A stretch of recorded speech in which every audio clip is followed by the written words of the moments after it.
This is the Ring of Honor, a.k.a. Shane T, boy, the baddest champion you ever seen, boy. This is Mr. Anderson. This is good old JR Jim Ross, and you are listening. You're listening to Knockouts and 3 Counts. Cover! We got a new world champion! That might be one of the craziest knockouts I've ever seen in my life. Knockouts and 3 Counts is the podcast, baby! It's the real deal, baby! Knockouts and 3 Counts starts now.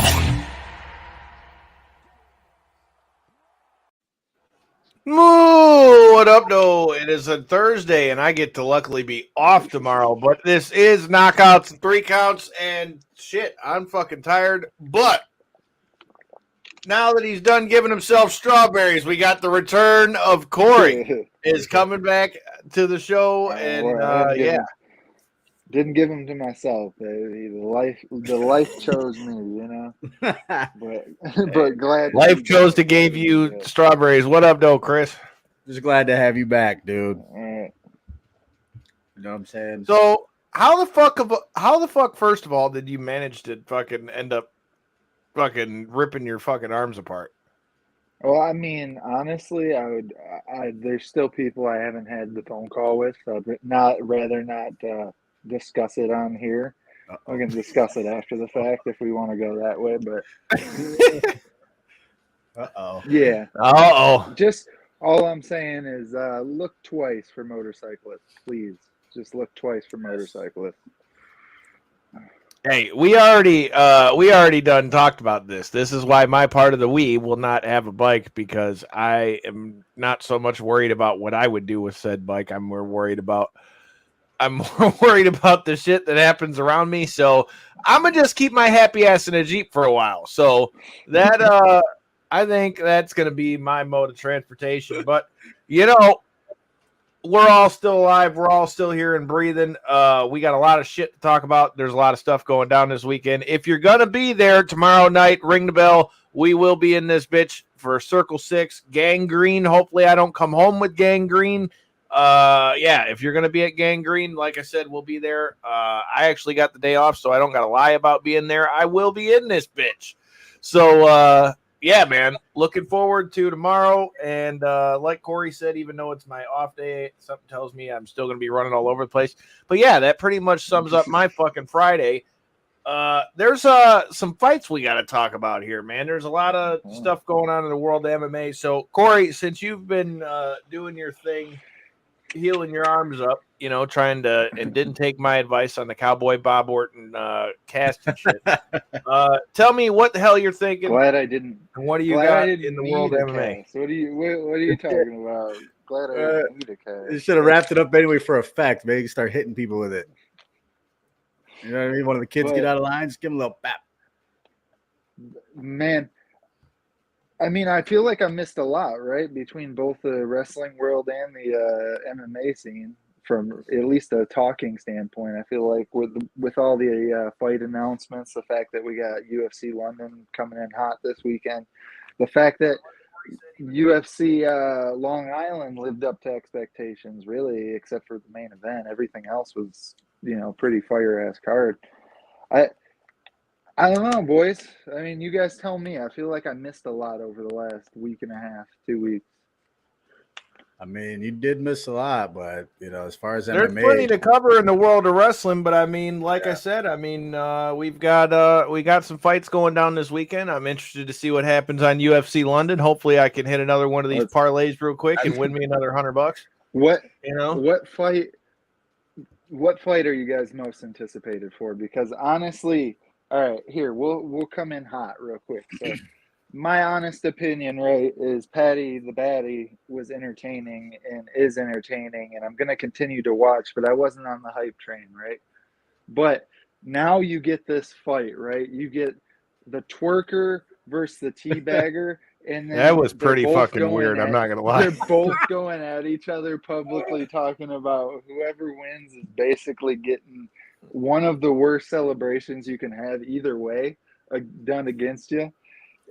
It has definitely raised my level of anticipation. And I was already kind of genuinely excited. I had talked about it when this fight was first announced, that Jordan Levitt's no joke. He's not like some, fly-by UFC fighter that, nobody knows of or anything. He has legitimate wins and stuff in both knockouts and submissions. So I'm excited for the matchup. And then with all the trash talk being thrown back and forth, man, it's definitely raised my level of anticipation, tenfold. Yeah. I'm with you on that. I mean, I think that the fight I'm most looking forward to probably is going to be Aspinall and Blades. Yes, I couldn't spit that out for some reason, but Aspinall and Blades, I'm looking forward to that fight. I'm up in the air, right? Because going into it, I've been playing the parlays on the last few fights, but here's the thing. So this fight worries me because I think Aspinall's got like that young buck power that he's putting everybody out. But now that I see they got Blades as the underdog, I think Really? my money's going on Curtis Blades in the parlay, because if he can take him down and lay on him, which I think is going to be what Curtis Blades tries to do. He doesn't even have to just lay on him. I feel like Curtis Blades provides genuinely, like when who did he knock out in his last fight? Dawkins? Wasn't that Chris Dawkins that he knocked out? He was genuinely looking better than Dawkins on the feet, and Dawkins is known for his stand-up ability. So I feel like Curtis Blades is not somebody to be slept on at all. And I feel like if you can get him at underdog money, man, I'm no gambling man myself, but that sounds like it might be worth a couple dollars. We need your help, Cory. As you can tell, we're struggling on the parlays over here, damn it. Hey, I won $100 on the last one. The money I lost last week was what I originally put in, so I'm still doing all right. From watching a lot of these betting shows and stuff, because I've had nothing better to do while laying around the house than to watch, massive amounts of MMA content, is it seems like instead of doing like 4 or 5 leg parlays, or if you're going to do them, do a bunch of little ones that are like $5 a piece and do 6 different parlays. So you're not all riding on one boat. Or what I was seeing a lot of is do like 2 or 3 flyby picks and just pick like 6 different versions of like 3-leg parlays that are just like so-and-so by knockout, so-and-so by submission, so-and-so by this, so-and-so, And that's what it seemed like when I was watching like them announcing the big winners of the week and stuff, is people turning, $5, $10 or something in these little random 3 legs into something. So from the non-gambler's perspective, there's ways to do it, man. Yeah. It ain't always easy though. You pick the guy that you pick the guy that's got like a 3 knockout win streak or something. You're like, oh, I'm gonna pick this guy by knockout, and he ends up winning by decision. It's like, okay, screwed, and that's parlay screwed. That's where you gotta, don't put all your eggs in the one basket. It's like, best advice I can give you is look at my bets and don't do that, and you probably win. Hey man, I thought I was gonna be good come the last UFC, but fucking Max Holloway had to go fuck that up for me. So yeah, what it is. Can't win them all, I guess, right? I'm genuinely surprised though, going into this weekend's main event, though, that yet again I feel like the UFC was kind of starting to do the Bellator treatment, where they were giving some of these prospects and stuff more favorable matchups and stuff like that, and trying to more build these guys' names up and stuff. But if you just look at the more recent fight announcements and stuff like that, even what we have this weekend in the main event with Aspinall and Curtis Blades, man, I feel like they're taking these guys and they're like, okay, well, you did it. You won the 5 fights or whatever. You won the 4 or 5 fights that, we feel as though you're ready. So now here you go. Mm-hmm. Here's like the very top of the division. Like, Sugar Sean versus Petr Yan, like it doesn't get more of a here you go fight than that. So I feel like they're definitely, they're definitely taking a step in the in the right direction.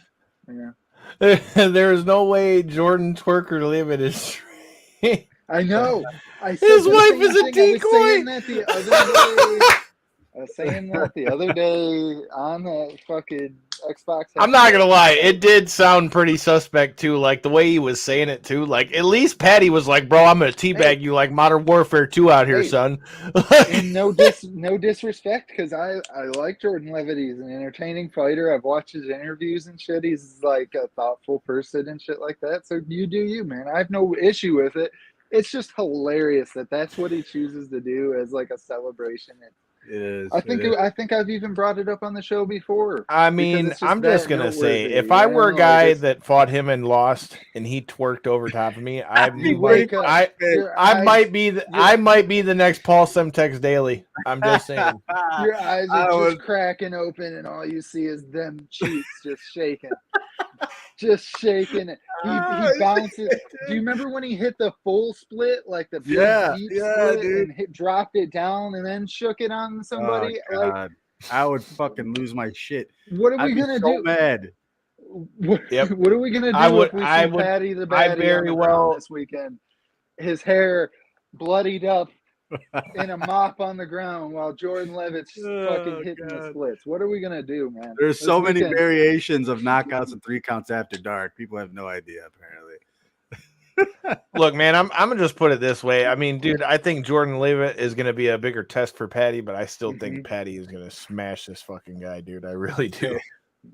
Yeah. And we talked about that. We talked about that at the beginning of the year. Remember, we were talking about our prospects.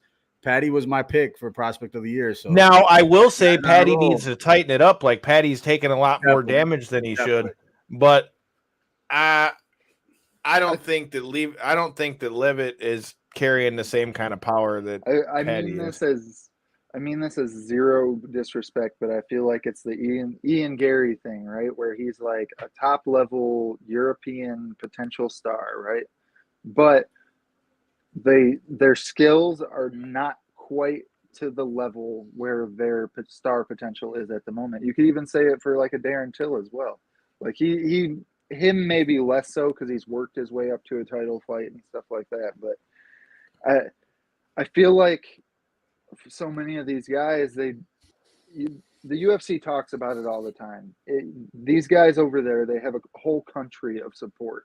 Like you see it when Yuri Prochazka just won the belt. Like literally the whole country was out there celebrating the fact that he came home with a title belt. Like you just don't see that type of level of support here.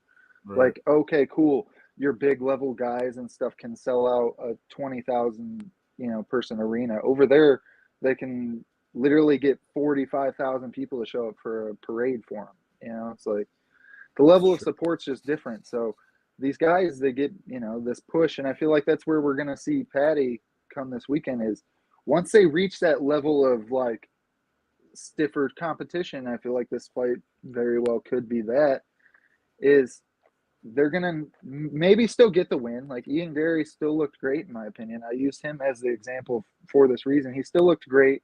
He's still been able to get these wins, but it hasn't been this, like, amazing snowball roll knockout session that he thought it was going to be, coming into it. And that, and I'm not saying that I think Patty's going to blow Levitt out either, but Patty strikes me, even though he's definitely got to tighten up his defense for sure because he takes too many shots. I mean, the thing about Patty is he's got that advantage of being able to go in there and he can talk motherfuckers into the seats. And when he gets in there, he's not afraid to fight.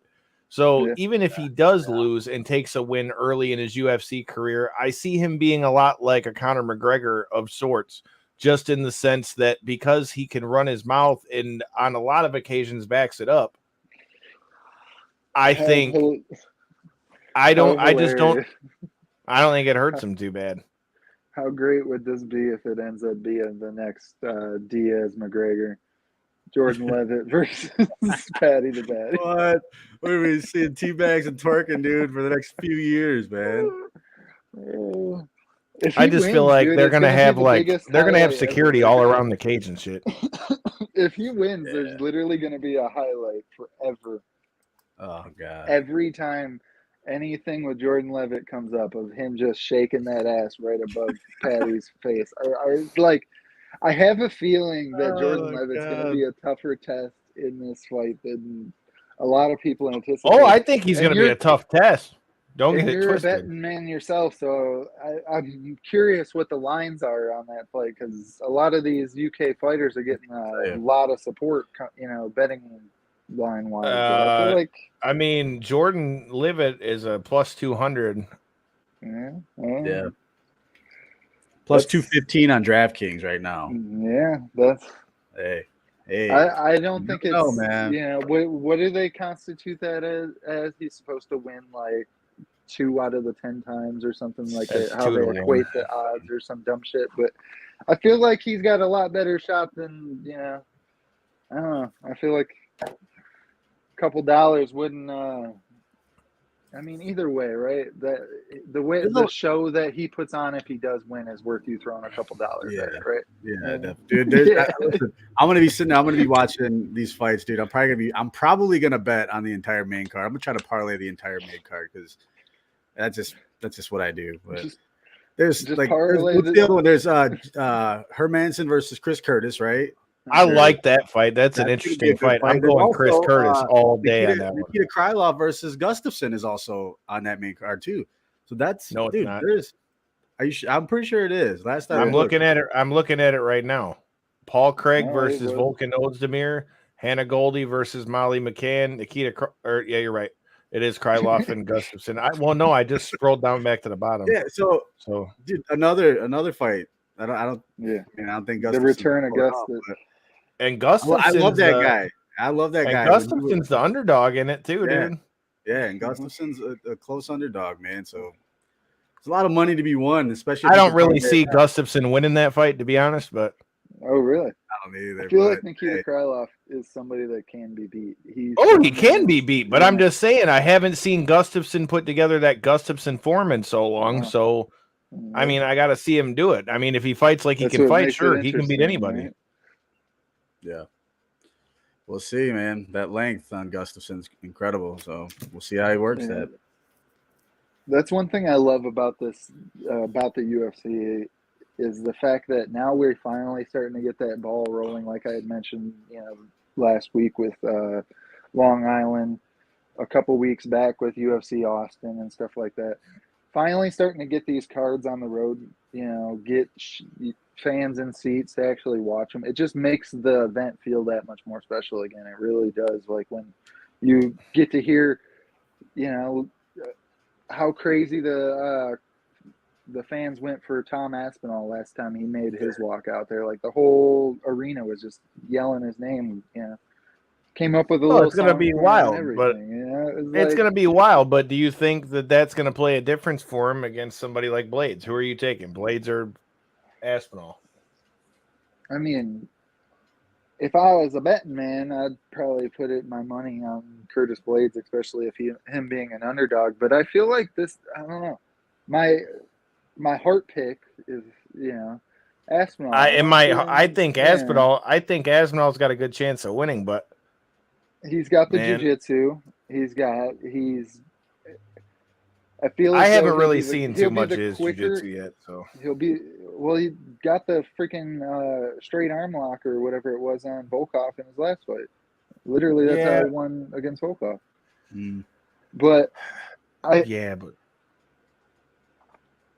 look, I'll tell you what. I'll admit it right here. I'll admit it right here, right now. I've never ever once picked Aspinall to win a fight. I've regretted it every fucking time. So I gotta. I think Aspinall. I think Aspinall might be the next guy at heavyweight. Like I'm not arguing that at all. As far as who I think is going to win this one, though, I think Curtis Blades is going to get it. It would be very upsetting for the UFC if he was able to go over to London and pull off the victory against the hometown boy. Is it though? If he goes over there and fights like he did in his last fight? If he fights like that, yeah, absolutely. Well, I mean, who expected him to do that to Dacus in the first place?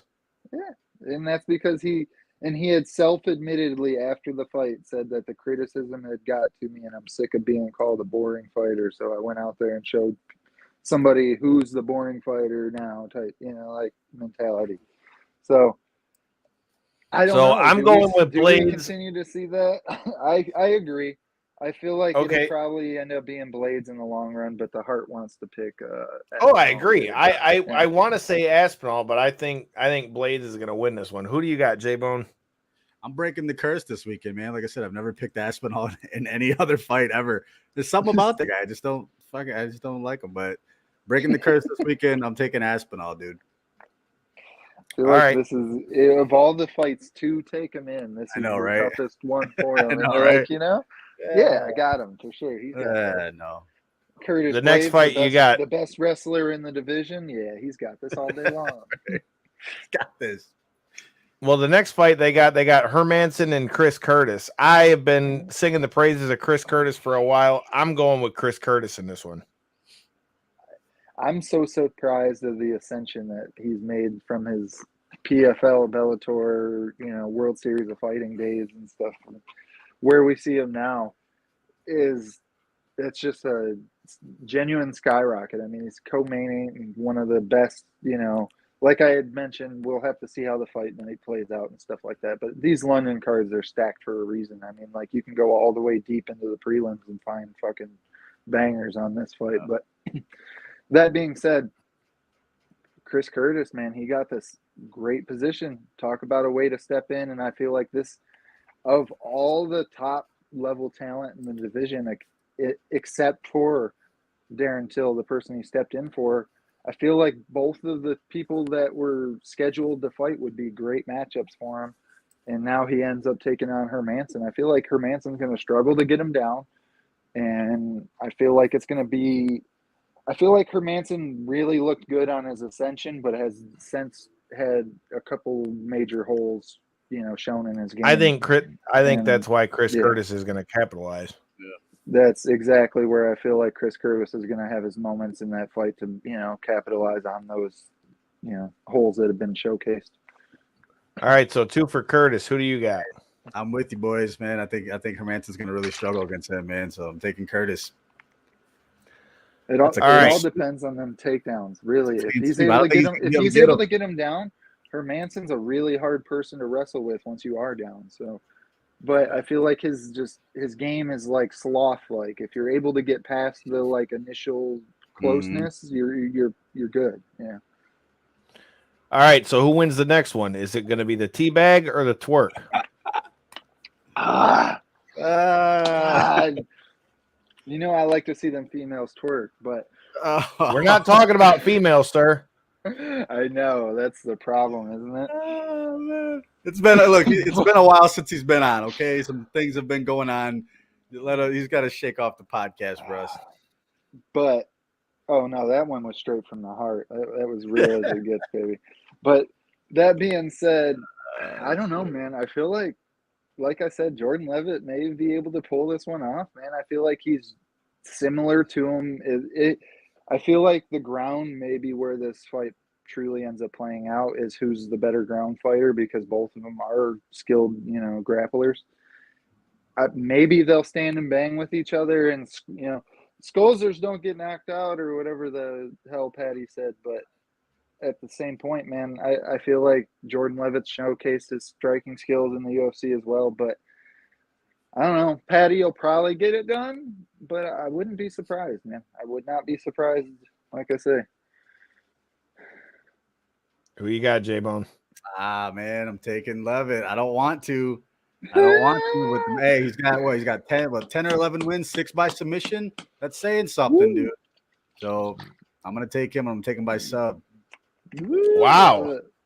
That's what my heart secretly wants to see that. Like, it just wants to look. I love Patty, dude. Like I said, that was my pick at the beginning of the year, prospect of the year.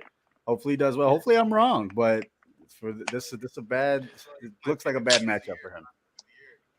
What up, though, Chris? I see you in here. Pastor Chris up in here. Chris, anytime you want to come up in here, man, you know what time it is. Come pick some fights with us, man. We were trying to discuss, is the guy that wants to teabag this guy if he knocks him out going to win? Or is the guy that, is trying to twerk over here? I mean, I don't know. What do you think's the better win celebration? Maybe they'll be adding that to Fortnite soon. don't forget the full flips, bro. I feel like that is just as impressive as. Hey, bro, yeah. I'm going with Patty the Baddie, bro. I'm going with Patty the Baddie, bro. That's which way I'm going for this one. It's gonna be interesting, but this one and that Aspinall fight really kind of got me kind of not liking these picks. But Krylov versus Gustafsson, you know, I want to say Gustafsson because I love Gustafsson. That fight with John Jones is one of my favorite fights I ever watched. But I gotta go with Krylov on this one. Okay, interesting pick because I feel like Krylov is out of everybody that you're going to come back to in the top end of the division currently, he's probably the most winnable fight. His power isn't necessarily standoff crazy, you know, where he's one touch going to put you to sleep more than likely unless you get caught slipping. You know, his ground game isn't overly impressive and stuff like that. I feel like he's a solid fighter, but I feel like that's what Gus has always showcased that he's great at, is being a solid fighter. He'll be tough and he'll stick in there until the end, but I think that Krylov's gonna grind his ass out. Yeah, I feel how long has Gustafsson been off? Well, he came back at heavyweight and it didn't go his way against Verdum. And then I think that was 2 years ago now or something like that itself. So it's been a while. It's definitely been That's why I say I think it all depends on what kind of Gus steps in the cage, but I think the ring rust against a guy like Krylov who's been fighting is going to be a problem. And then the original matchup that was scheduled was supposed to be a heavyweight bout against Rothwell. And then Rothwell just decided to leave the UFC instead and go fight for bare knuckles. So I remember when that whole thing happened. That's a big ass dude to be hitting him in the head, just saying. Right. Gus decided, well, you know, instead of fighting at heavyweight, I guess I'll do it at light heavyweight. So I don't know. The whole thing's kind of interesting, you know, dynamic. Do we see Gus at his best because of the move back down to 205? And obviously he had to diet back down to get here. So I'm curious in that regard and stuff, but I feel like, to your point, Kyle, Krylov could definitely get this done just because the youth, the freshness, the more active fighter. But he's also on a skid, man, and I feel like negative momentum sometimes is worse than just being inactive. So, you know, you start to self-doubt and stuff like that, and I don't know. I feel like this is a very interesting fight. I wouldn't put money either way, but I want to lean Gus. I feel like Gus has the better overall skills around, you know, the total of his MMA game. All right, so I got Krylov. He's got Gus. Are you going with Krylov or Gus? I'm with you, Kyle, man. I'm taking Krylov. I think he's going to grind him out. And, yeah, it is what it is. Ring wrestling's going to play a factor, man. Like we said, it's a thing. And Krylov's not – I mean, I know Gustafsson's, 6'5"? Krylov's, 6'2", 6'3"? So he's not a small guy. Yeah. So the length ain't going to do the – you know, it's not going to be a whole not big factor. But I think he's going to grind him out and wear him down for 3 rounds, man. I think Krylov takes this one by decision. All right, next you got Hannah Goldie and Molly McCann. Look, Hannah Goldie is never a bad thing on my TV screen. But with that being said, I think she's in for a tough one against Meatball Molly after that spinning back fist. I think she's coming in there with a vengeance. I'm going with Meatball Molly on this one. Yeah, you got to, right? Hometown girl has the momentum behind her. Like I had said, I like Hannah Goldie for different reasons. I feel like, and Kyle loves him. I like both, but I mean, why? Nice, beautiful, muscular woman. I'm not saying it. I like both, but what's wrong with that? But her skills. I even talked about her jiu-jitsu with Lindsay Snow because she was helping her get ready for a fight. So there, fuck you. Yeah, I wasn't saying it in a bad way. I was just saying Kyle loves him some beautiful, muscular women. Damn, you know? Skippy. But that being said, I feel like she's, as much as I am a fan of hers, I feel like she has showcased some ups and downs in the UFC where I feel like Molly McCann, she's had one or two losses, but she's been a wrecking ball as of late, and she's just coming in hot in every fight. And then not only that, to fight her in her hometown, in the way the lead up and I feel like you'd just be crazy to go against, Molly Mccann in this fight. Hey, I'm with you guys, man. I'm taking Mccann. I'm taking her by knockout. Just gonna ride that momentum, get you another knockout, man. All right, and then the last fight for the main card, you got Paul Craig versus Volkan Ozdemir. The Bear Jew, the old Bear Jew. I'm going with the Bear Jew. What a nickname! I always got to highlight it every time he fights because it's just it's great. But that being said, I feel like this is going to be an interesting fight yet again. Is Volkov? Volkov. Or no, not Volkov. Volkan. God, there's so many Vols in the damn Russian UFC.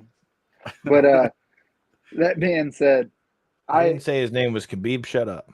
Yeah, there's no Nurmagomedov in there at least, right? But all right. That being said, I'm actually a big fan of it. I feel like No Time is really going to go in there and potentially shut down the takedowns. I feel like if Paul Craig's not able to take him down, it's going to be a tougher fight than we've seen.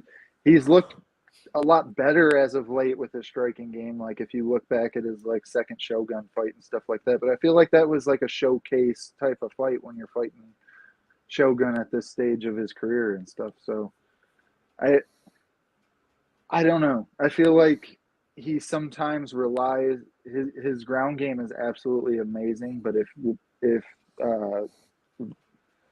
No Time is not willing to play on the ground with him, I feel like this fight very well might go in his direction. So that's kind of the direction I'm leaning, but I feel like I don't know, Paul Craig, he always pulls it off.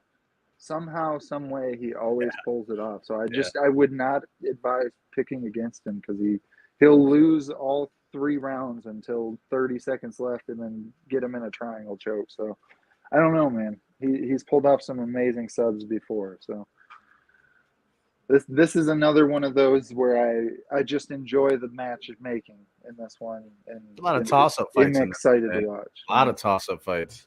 Mm-hmm. Who you got? Who'd you take? Who'd you take? Did you take Craig? No, I feel like No Time is going to be able to get it done. Okay. I keep fudging his name, so I'm just going to keep calling him. I'm going against you, man. I'm taking Paul Craig. He's won. Look, he's won 5 of his last 6. The 6th one was a draw. Dude's riding the wave of momentum, so I'm going to give it to him, man. Hopefully, he can go in there and work his game, get that submission. Hell yeah, Craig! Win me some money, Craig! Win me some money. Top flight security of the world, Craig. Let's get that money. Of the world. All right. Well, you know who else is talking like are on top of the world? Thank you guys for joining the stream. If you're new here, make sure you hit that subscribe button, share button, like button, throw in the comments. All right. Before we get off the subject of MMA, they finally named Nate Diaz last fight under the UFC banner, or at least under this contract. Nate's been saying he would fight Chimaev for a while, but I don't know that this would have been the fight that he would have picked to go out on. No, it can't be, right? There's no way that this was – if you had a lineup of people in front of him and he's like, hey, give me the young prospect that unless you're following current MMA, like casuals and stuff probably still don't necessarily know the name and stuff like that. And it's basically literally – like he had mentioned in the Ariel Helwani interview that he did, that they're trying to, I'm nothing. I'm, say to the media and stuff that I'm nothing. I can't win fights and stuff. But yet everybody who they put up against me, the very next fights went fighting for a title. And I feel like that's what they're trying to do again is, Cosma, he beat Nate Diaz, so yeah, he's ready for a shot at the belt. And it's like now after that fight with Burns, let's not act like if he didn't fight one of the top contenders at 170 that Chimaev wouldn't whoop their ass too, because to do that against Burns, Burns is a dog. I'm not saying that he wouldn't be able to. I'm saying the fact that the UFC just did him dirty as shit.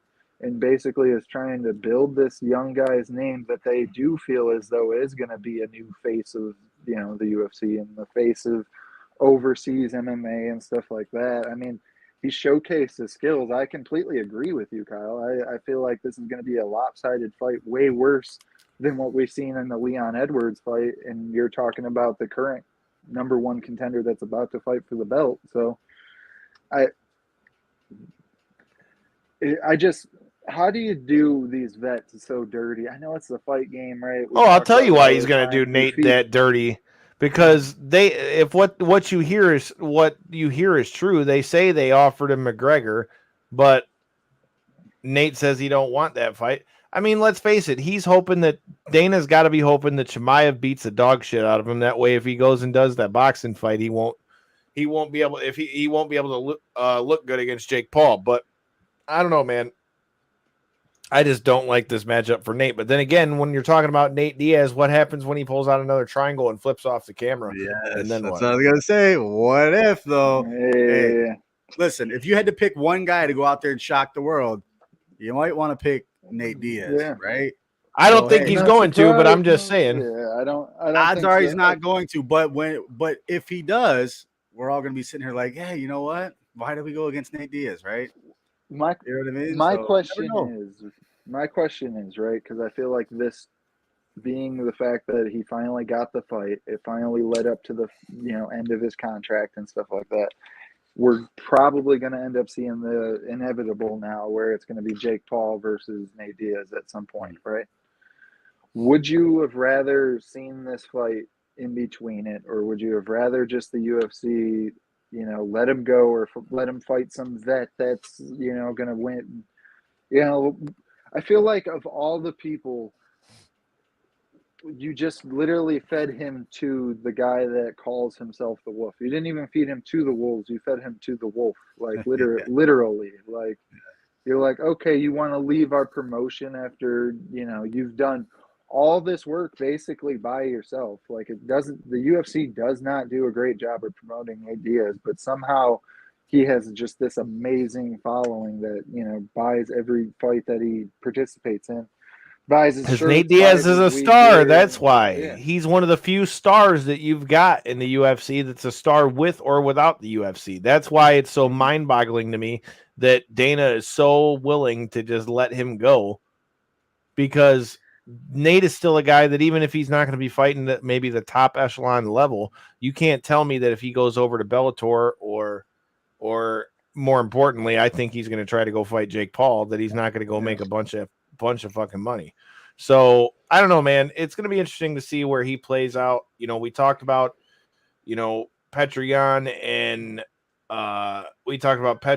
and O'Malley. I think O'Malley's trying to strike while the iron's hot. I think if I was Jair Rodriguez, I'd be a little bit pissed, because they're making it like he just beat him when in reality he poked him in the eye. But boy, if you're O'Malley, I said this before we went on the air, if there was ever a time for him to catch Petr Yan slipping, I think now is the time to do that, because Petr Yan's got to know that for him to stay and keep his name up there with TJ Dillashaw's and all of that, he's going to have to continue to win convincingly. And I think if there were ever a time for Sean O'Malley to come in there and shut somebody down, now might be it. So I'm going to go wild card, and I'm saying Sean O'Malley's going to pull an upset on this one. I feel like it's when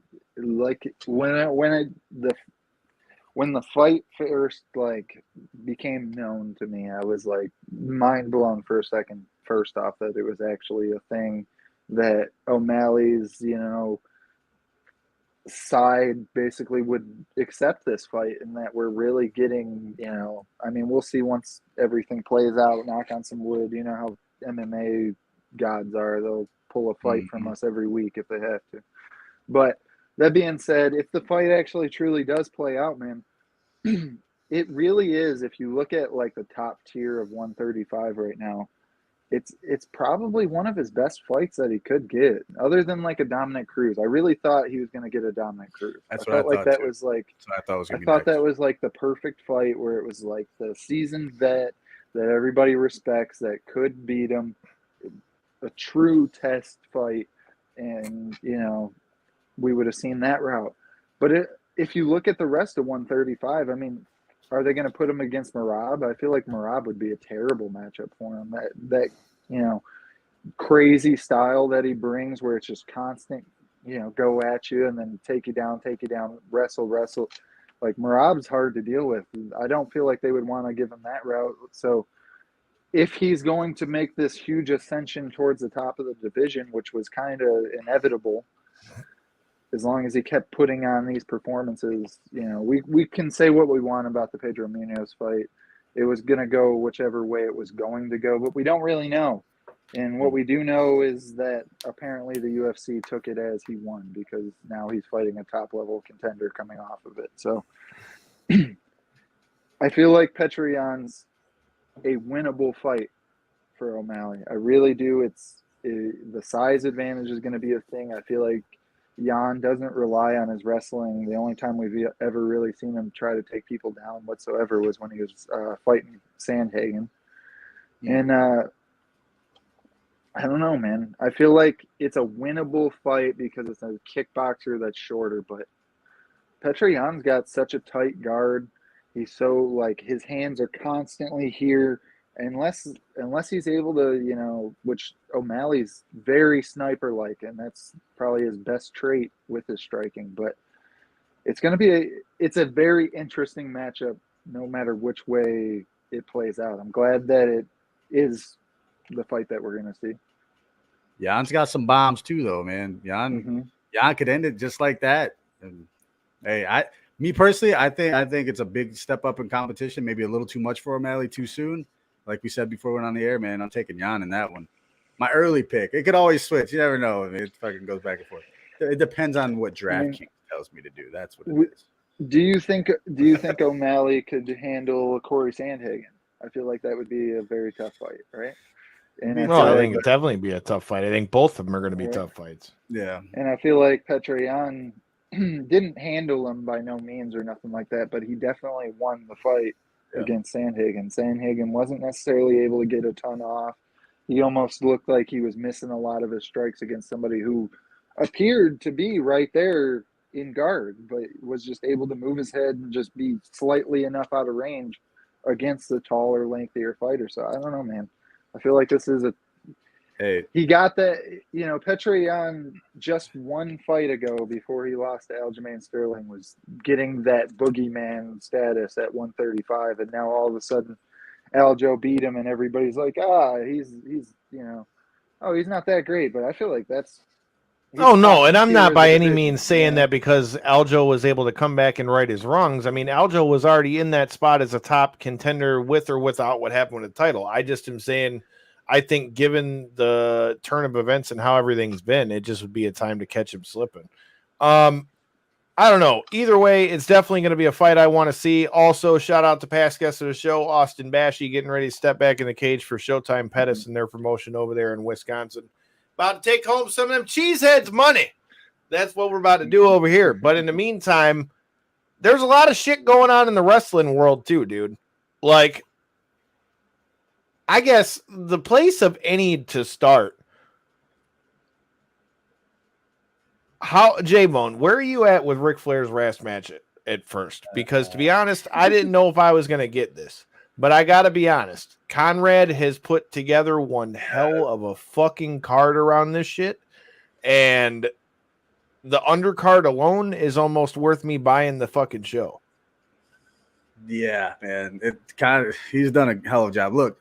So in the beginning, we talked about this before. In the beginning, I was like, no, Rick. Like, I still am kind of on the fence with no, Rick, but the way that they have put on this match, now it's a tag team match. Look, Jay Lethal is going to be in the ring with him. We all know he trained him for the match. That's one of the more trusted guys. Like, you feel a lot better having Jay Lethal involved in that match. Jeff Jarrett, veteran. Also, you got to trust people like that. You know what I mean? Think about this, though. I'm happier now that it's a tag team match. I did not want to see a singles match. And I just don't want to just get in there, get your hits in, and just get out of there, dude. Like, let's not. I don't want to see you take the backdrop off the top rope. I don't want to see you do the. Oh, he's going to.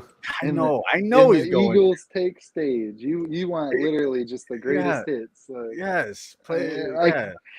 I mean, look, I think a tag team match is a way better way to.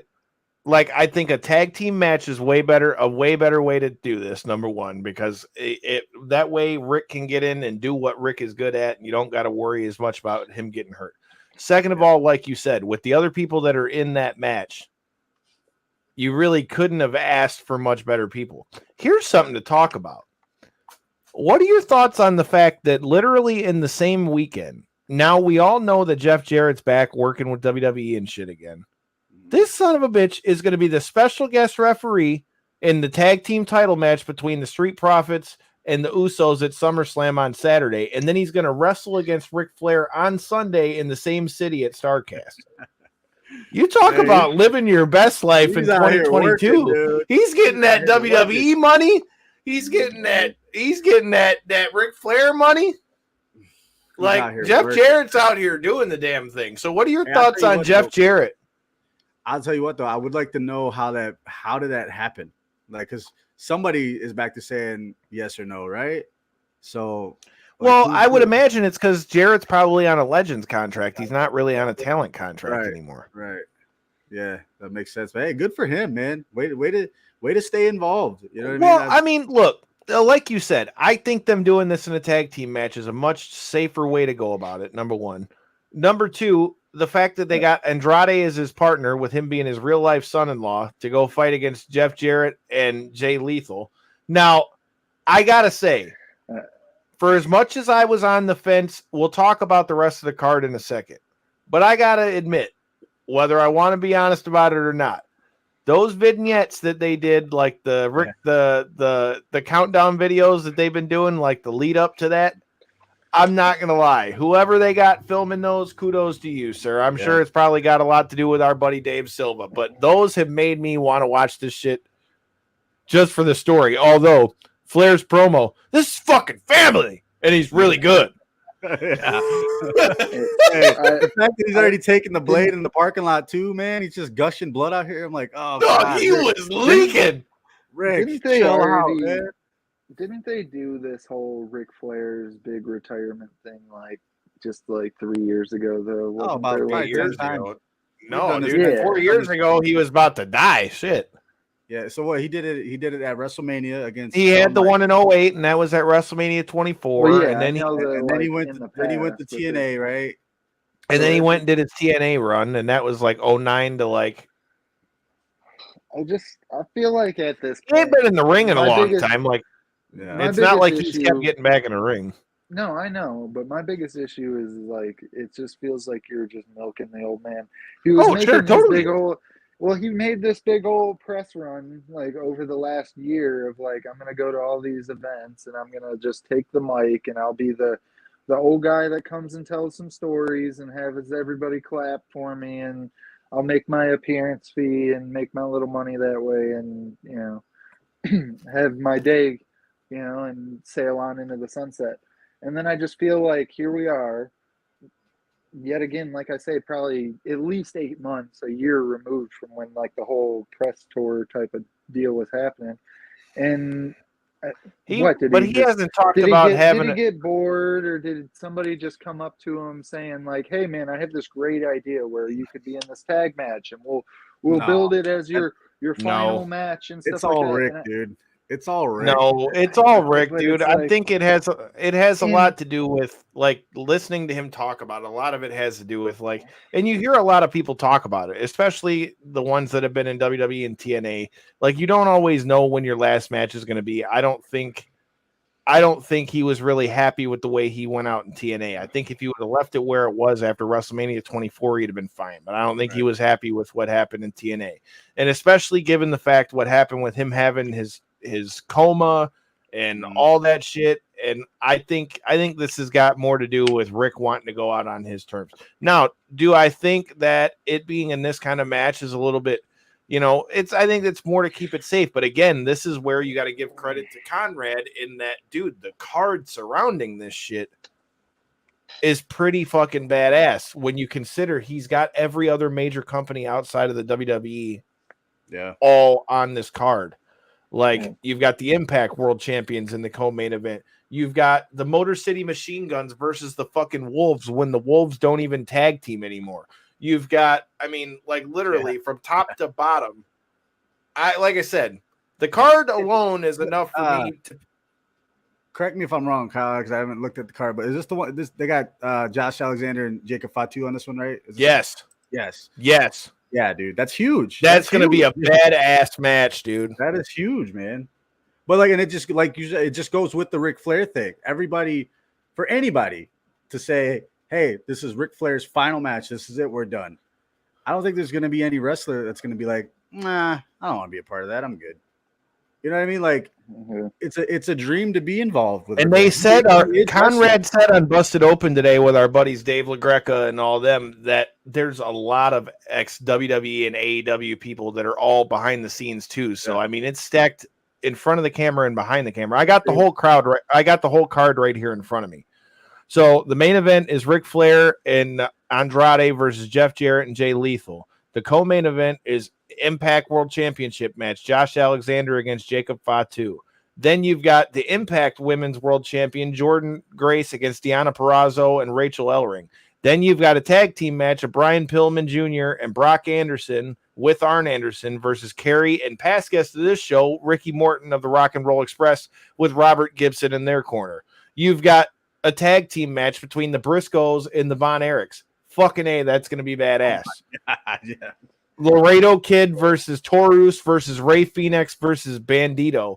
Badass. The Motor City Machine Guns versus the Wolves. Badass. British Bulldog versus Killer Cross with Scarlett Bordeaux. Badass. You've got Clark Connors versus Ren Narita from Japan. Badass. This card is going to be badass if you didn't get it. And it's only what, $30, $35? $35 for all that shit. Take my money. Take my money. Dude, for a one night match card, dude, that's pretty fucking badass. Who's the promotion that's putting it on? It's Starcast. Like it's Conrad and all them. Promotion, right? Jim Crockett. They're playing it like it's Jim Crockett, but yeah, it's Starcast. Yeah. Old school. Way to go back in the day, dude. 6:05 start time. And it should be noted, let's not forget, like they were originally supposed to do this at the Nashville County Fairgrounds, and it sold out so quick that they moved it into the Mid Hudson Civic Center and have already almost sold out a 10,000 seater arena for this shit. It's the Ric Flair effect, man. That's the end all be all. Call it what you want. Ric Flair still puts asses in seats. I'm just saying. Ric Flair still puts asses in seats. I really hope this is it, man. Because, like you said, you brought up how can it not be after this, though? How can it not be great point, though? Like a lot of wrestlers don't know when their last match is. So the fact that he can, and if anybody deserves it in the business, it's Ric Flair. Agreed. On his high horse, dude. Do it the way you want to do it. Hopefully, it's a decent match. Let's not expect too much. And they announced today, fuck, that's not even counting. They don't even have that on there. They got the bunkhouse. They announced today they're going to do a bunkhouse battle royal. Bubba Dudley is going to be in it. Nice. Like, I mean, dude, like, if you want to talk about a stacked card that's not WWE, that's not AEW, I mean, son of a bitch, to have that many people from that many different places. Yes, and that's the other smart part about it. Normally, you know, with what we've seen recently with SummerSlam, with Money in the Bank going head-to-head with the UFC, SummerSlam is going to be going head-to-head with the UFC again, and then they're going to have Sunday all to themselves. Smart. Hey. Smart move. I'm just saying, I bet you money that's – I mean, look, dude, that card is worth me getting the money on that one because just those matches are badass. Plus, you don't even know who's all going to be in that battle royal. I hope that they have and because Kyle, you already know I'm an old school dude. I hope they have like the old school like Jim Crockett promotion set. Oh, you know they're going to have something like that. I mean, David Crockett's going to be there. I even hope that I would go as far as making the quality of the cameras all like grainy and shit like it was back in the day. I would love to see some shit like that, dude. Maybe for like a segment or something. Like, take me back in time, please. I'm just saying this is worth me spending my $35 on. I definitely probably am going to watch this. Hell, I want to watch. Dude, they did a good job of making me want to see Death Before Dishonor. Death Before Dishonor is going down this weekend. What are your thoughts about that, J-Bone? What do you think about Ring of Honor getting another crack at pay-per-view here? You know, Tony Khan has said that he wants Ring of Honor to be its own full brand and everything like that. And we found out today that even after all the news of Warner Brothers not wanting the Briscoes and all that stuff, Tony Khan has come out and said not only are they under contract, they're under a long-term contract with Ring of Honor, which explains why they dropped the titles in Impact. I don't know, man. I am still very interested to see what comes out of this with Ring of Honor. And for the card that we're getting, that's going to be badass too. Mm-hmm. Yeah. Hey, like we said before, man, Ring of Honor was one of those companies that just like you'd love to see them stick around. And it was we were questioning what was going to happen, remember? So the fact that they got their own pay-per-view, it could lead into better things, right? This could be just the first of many. Like we never know what's going to happen. We could see a Ring of Honor. We've already kind of seen that start to unfold. Like past guest of the show, Khan, now he's aligned with Tully Blanchard and his new group.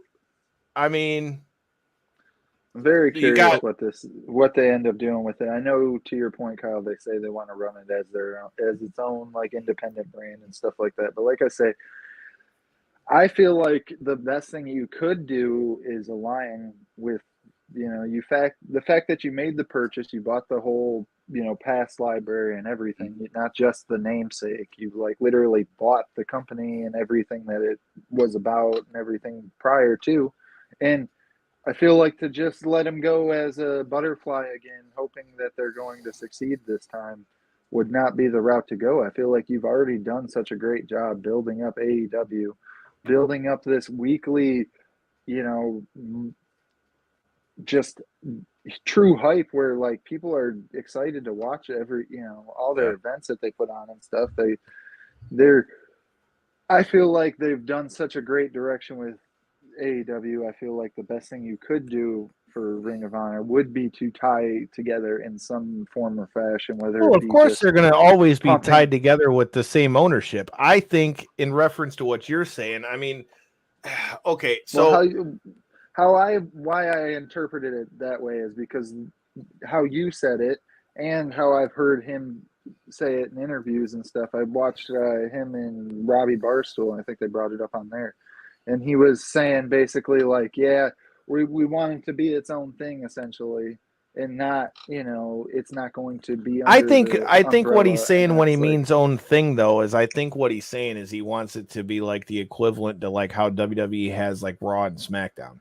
I think he just wants it to be a separate brand away from AEW, meaning that it's not, because then that leaves the door open for the guys from Ring of Honor. You could almost use Ring of Honor is like what NXT used to be for WWE, and then move guys and girls over from Ring of Honor and back and forth. Plus, you've also created Ring of Honor as its own separate entity. So, I mean, they can feud back and forth with the AEW guys. I mean, that opens a lot more doors. And I think if this is any like precursor to what they're trying to do, and the fact that now the Briscoes are back there after all the stuff that they were saying with Warner Brothers and all that, I think we're going to have to see a couple more shows to see what that's going to look like. But I think Ring of Honor being around as a second brand is definitely a great thing. But shit, that initial card, dude, is stacked though. You got the FTR versus the Briscoes. That's 2 out of 3 falls, right? That's the one they were just promoting the other day. So then you got Samoa Joe versus Jay Lethal's on there. Wheeler Yuta versus Daniel Garcia. That's on there.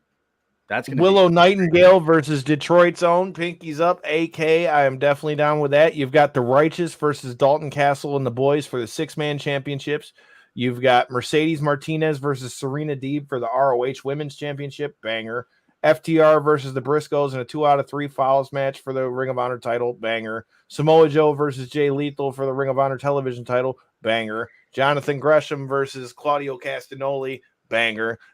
It's going to be, I'm just saying, that card's going to be badass. Dude, it's stacked. It's fucking highly stacked. So that show is going to be badass. I love the fact that Claudio Castagnoli is in the main event for this, especially with his history with Ring of Honor, and Jonathan Gresham being like the new blood and the quote unquote foundation of Ring of Honor. I think, and now let's not forget he's with Tully Blanchard now too. So you got to think you're going to have Khan and all of them in the back of his corner too, man. I don't know. I think this is going to be badass. I hope they do some callbacks and bring some people in for that show though, guys that we haven't seen in a while. You know what I mean? So just to kind of call back the Ring of Honor. You know what I mean? PCO, guys like that. Like I hope that those guys somehow can get involved in well, that. Speaking of PCO, I mean, we're going to see him here in about another week at IWR because he's coming here to fight our buddy, the Dread King Logan. But what about the match that he's got? Him and Bubba Dudley versus Onita and Leatherface in a fucking death match? God, man. Look out, right? Hey, somebody's going to get fucked up in that. And I just hope that's one hell of a partner to have, his head off. I just hope he doesn't have. smoke his head, is all I'm saying. Yeah, right. One hell of a partner to have, though. Bubba Dudley on a. Yeah. Hey, you want to take anybody to a fight, you take a Dudley. Everybody knows that. Look, dude. Onita, look, if Highway to Hell is playing and he's walking into the ring, it's a bad time. But like I said, it's that's gonna get gnarly. We're gonna see if they really can call Bubba the deathmatch god after that.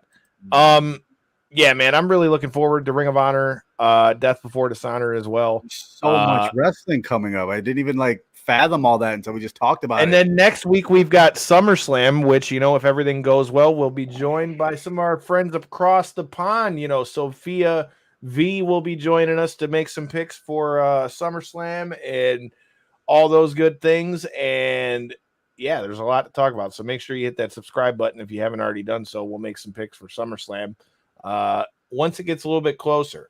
But yeah, man, that's not all we've got to talk about on the wrestling end, because you also had AEW Dynamite. Was that night 2 or night 3 of Fyter Fest? Was last night. Night 2. I think it was night 3 because you had Dynamite and Rampage, and then Rampage keep up anymore. Yeah. Either way, we're talking about AEW Fyter Fest. If you guys are joining, thanks for joining the stream. What did you guys think of AEW Fyter Fest? Did you like the barbed wire match? Did you think that it was too much? Do you think that they rushed the match? That's one of the biggest things that I want to talk about. How in the hell did we get that main event in the ring and there was only 15 minutes left of TV time? That's what I want to know. It's a barbed wire match. Just saying. But let's start from the top. I got 2 falls, one for the love and one for the no. Hey, man, I'm just saying. Kevin Gates knocked the fuck out of Tony Nese last night. What were your thoughts on seeing Kevin Gates on AEW? Do you have a favorite Kevin Gates song? Are you a fan of Mr. Two Phones himself? You know what, man? I can't say the name on the show. I mean, it is knockouts and 3 counts after. We won't go into that. You know me. I'm a hip-hop guy, but Kevin Gates, dude, the guy is jacked now. I don't think I've seen him in a while, on TV or videos or anything. Dude looks great. But, I mean, I still don't understand what he was exactly doing there because I didn't catch, the whole story behind all that. Yeah. But, hey, what a right hand, though, huh? I still feel like Mark Sterling should have got knocked the fuck out. That's what I'd have rather seen Mark Sterling take it. But, hey, cool, man. It's cool that AEW brings in shit like that, though, because that's how you gain more interest, right? Now you got people, the hip hop fans that are like, oh, Kevin Gates is on wrestling. Let's go check this out. And with that good right, bam, taking dudes out. I liked it, man. Cool shit. It's them 2 phones, bro. What can I say? I feel like I don't know, man. It wasn't the worst celebrity appearance, that's for sure. He made it the hit at least look believable and stuff like that. So I give him props there. But I don't know, man. Like you say, unless I didn't, see the whole event and everything like that, so I don't know if there was some type of lead up or something like that. But it seemed like he basically just walked up to him in the crowd, started talking shit, and then all of a sudden he walked through and punched him. And that is entertaining to your point as it may be, and get a bunch of clicks and views and stuff. I think in the long run, it's wouldn't security step in? Wouldn't this? Wouldn't that? Security. Hey, didn't security open They the opened the gates.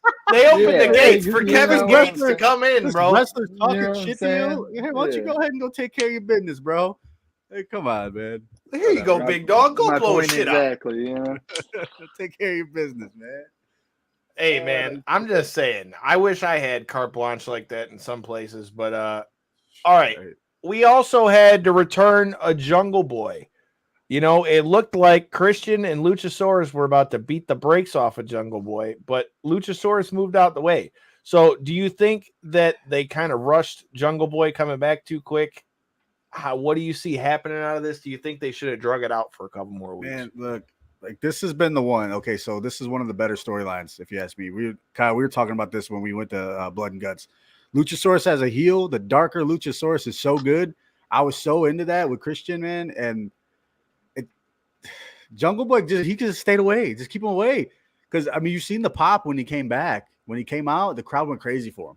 So the longer that would have went, the better it would have been. Like you said, I feel like it's so rushed, man. Like, but I also think we may be getting the old work again. I think Luchasaurus and Christian are gonna pull the old double cross on Jungle Boy because that's too good to just like be. It's not over. You know what I mean? It's too good. Yeah. I agree. I mean, it gives too much of an edge. Got to go against Jungle Boy. You got to get Jungle Boy and Luchasaurus before Christian gets to the big boss, or before Jungle Boy gets to the big boss, right? Which would be Christian. It's too good of a story to end it now. But that you could have did that exact same thing 4 months from now, 5 months from now, and I'd have been like, hell yeah, dude, that was dope. It just was rushed. That's all. I kind of thought so too. That kind of seemed to be like one of the themes of the night. All right, let's talk about. We talked about what we were thinking on this return. What are you thinking about Eddie Kingston versus Chris Jericho? Did the barbed wire everywhere match lead up to the hype? I don't think so, dude. I was looking forward to it. It just didn't have enough time. That's just all it is. Everything else in the match was great. I was going to say, because it wasn't because it was bad. No, the violence was good. It was believable. Kingston and Jericho put on a great show. Jericho took that nasty chair cut right to the nose, which was gnarly, dude. That was Except for the dumbass camera guy that was like fucking. Yeah. But hey, it just got rushed. That's all it was, man. You could have put that, at the last hour of the show, and it'd have been great. We'd probably be singing high praise for it. But I mean, especially after the way you just did Blood and Guts, and you gave that an hour, I would have thought that would have at least got like 30 minutes or so. Yeah. But with that being said, and there was other little things too that I think kind of were like oversights too. Like, okay, so Ty Conti runs out and takes out Ruby Soho. Okay, how come they're showing on camera that she can't get the lock open? Yeah, and then even worse.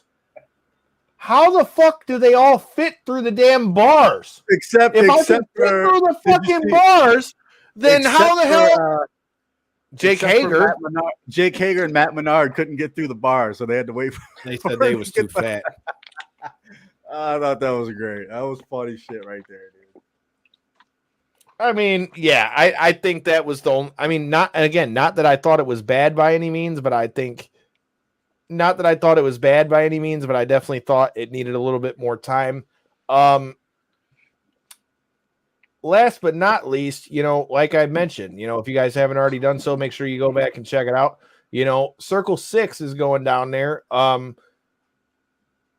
I said, I am very much looking forward to this. If you guys are in the building, make sure you come say what's up. We will be in the building. I hear Darren McCarty is going to be in the building. It's going to be a banger. So, J-Bone, do you got the card there in front of you? I can pull it up for you real quick. You can count on me. I do know the sad news with Brody King not going to be there. That's very sad news for me. I was looking forward to seeing him there. Yeah. Circle 6 is, I mean, they've got a hell of a lineup of people coming through there. Our guys, Midwest Scum, the Dread King Logan, and them are going to be on there. You've got past guests of this show, Masada teaming up with fucking Schlack. The Faces of Death are going to be in the building in this bitch. That's going to be gnarly. I'm a little bit bummed for sure with Brody King. I'm interested to see what's going to happen with Atticus Kogar as well. I don't know, man. Obviously, now that Brody's out, what are some of the things you're looking forward to on this card, bro? I mean, like I really want to see Homicide. That's my next guy. That's 187. I've never seen him live, dude. So I'm looking forward to that. But hey, who else we got? We said Zicky Dice. Zicky Dice is going to be there. Zicky Dice is going to be in there with Cody Lane. We're definitely going to have to link up with Zicky Dice. Hopefully, we can bring Zicky Dice back to the show. Zicky Dice is going to get outlandish. Alexander's on the card too, right? Yes, the Impact World Champion that we were just talking about that's going to be on Ric Flair's last match will be here in Detroit for Circle 6. Just saying, dude. It's going to be a banger of a fucking card.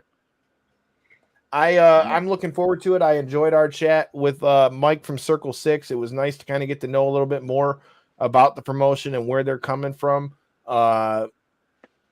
If you guys are in the area, the show's going down tomorrow at the Jam Handy. Like I said, I will be there. J-Bone will be there. It's looking like it's gonna be a good weekend.